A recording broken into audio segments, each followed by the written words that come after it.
This video will present the kit contents for Augma Lift. Using the application tools, we can perform the sinus lift procedure using Augma Lift technique.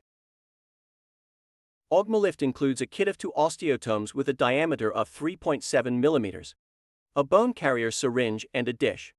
It also includes 2 kits of diamond milling burrs, ranging from 0 to 4 mm and 5 to 10 mm height.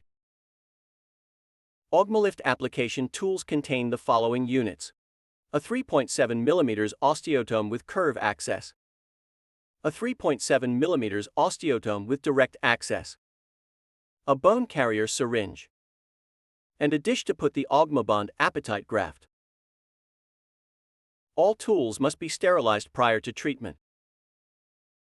Augma Lift Kit A contains the following diamond milling burr kits: a stand of diamond milling burrs, with active lengths ranging from 1 to 4 mm with a diameter of 4 mm. A stand of diamond milling burrs, with active lengths from 5 to 10 mm with a diameter of 4 mm. Here is an overview of Augma Lift working procedure, which is divided to 3 steps. 1.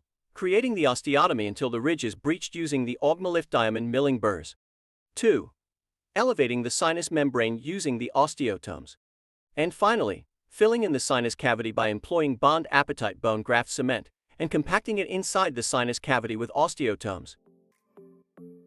The next sections cover the work of Augma Lift through different scenarios, post-filling the sinus cavity.